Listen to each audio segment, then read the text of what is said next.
बच्चों, चलिए इस प्रश्न को पढ़ते हैं और समझते हैं कि प्रश्न में हमें क्या दे रखा है। ठीक है, तो हमारा यहाँ पे प्रश्न बोला है कि माना Z1 Z2 जो है समीकरण 3Z के घात 2 जोड़ 3Z जोड़ b बराबर 0 के अवास्तविक मूल है। ठीक है, तो बोला है यदि मूल बिंदु तथा सम्मिश्र संख्या Z1 Z2 मिलकर एक समबाहु त्रिभुज निरूपित करते हो तब b का मान क्या होगा, ये हमसे पूछा गया है। तो इस प्रश्न को हल करने से पहले हम मुख्य अवधारणा को देख लेते हैं। ठीक है, तो हम बात करते हैं पहले मुख्य अवधारणा की। तो हमें पता होना चाहिए कि यहाँ पे मैं लिखता हूँ, ठीक है, यदि तीन सम्मिश्र संख्याएं मान लो, यदि तीन तीन यहाँ पे क्या लिखेंगे हम, सम्मिश्र संख्याएं, ठीक है, सम्मिश्र सम्मिश्र संख्याएं सम्मिश्र संख्याएं, ठीक है, वो हमारी कौन कौन है, मान लो यहाँ पे Z1 Z2 Z3। ठीक है, ये तीनों सम्मिश्र संख्याएं हैं और ये तीनों सम्मिश्र संख्याएं एक समबाहु त्रिभुज, ठीक है, मान लो कि एक समबाहु त्रिभुज, ठीक है, एक समबाहु त्रिभुज बनाती हो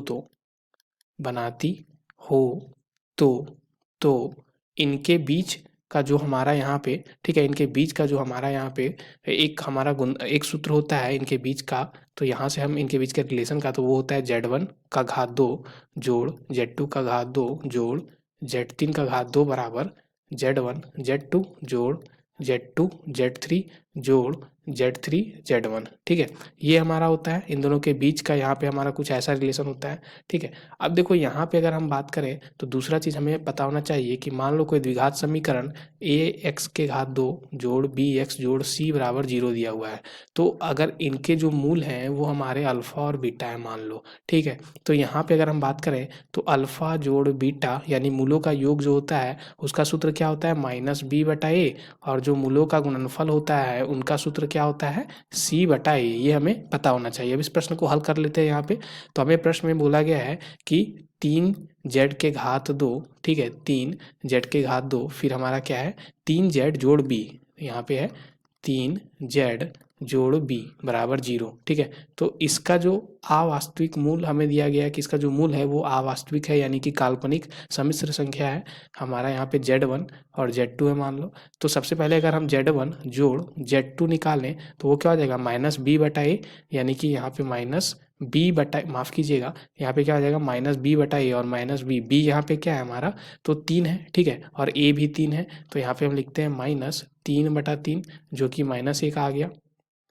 Z1 गुना Z2 निकालें तो c/a, c यहाँ पे हमारा b के बराबर है। ठीक है, तो यहाँ से हम लिख सकते हैं b, ठीक है, b और a जो है वो हमारा क्या है, यहाँ पे 3 है, तो b/3 हो गया। ठीक है, ऐसा कुछ हो गया। तो यहाँ से हम बोल सकते हैं कि Z1 जोड़ Z2 का मान -1 है। ठीक है, क्या है, -1।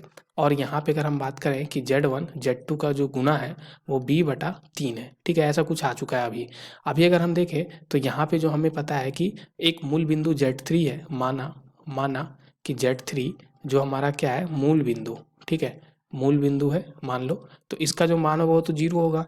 अब हमें पता है कि ये जो मूल बिंदु है और Z1 और Z2 ये तीनों सम्मिश्र संख्याएं मिलके हमारे एक समबाहु त्रिभुज को बना रही है। तो हम क्या लिख सकते हैं, इसलिए यहाँ पे जो हमने पढ़ रखा है कि Z1 का घात 2 जोड़ Z2 का घात 2 जोड़ Z3 का घात 2 बराबर Z1 Z2 गुना यहाँ पे प्लस फिर Z2 Z3 जोड़ Z3 Z1। ठीक है, क्यों लिख रहे हैं, चूँकि Z1 Z2 Z3 एक समबाहु त्रिभुज को बनाती है, एक समबाहु त्रिभुज को बनाता है,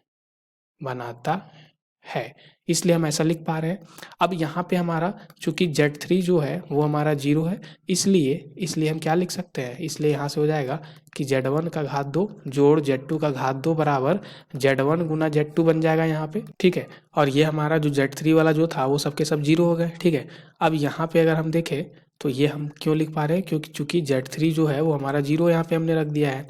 अब इसको अगर हम हल करें तो यहाँ से हमारा क्या आ जाएगा, देखो ये अगर यहाँ पे दोनों तरफ अगर हम यहाँ पे क्या करें, ये हमारा Z1 का घात 2 जोड़ Z2 का घात 2 है, तो यहाँ पे 2 Z1 Z2 को अगर हम जोड़ दें तो हमें दाएं पक्ष में भी जोड़ना पड़ेगा। ठीक है, तो ये Z1 Z2 जोड़ 2 Z1 Z2 को जोड़ दिया दोनों तरफ। ठीक है, तो ये तो हमारा एक सूत्र बन गया किसका, a जोड़ b का घात 2 का, यानी कि यहाँ पे हम लिख सकते हैं Z1 जोड़ Z2 का वर्ग, ठीक है, इसका सूत्र है ये लिखा हुआ, बराबर ये हमारा क्या हो जाएगा 3 Z1 Z2, ठीक है।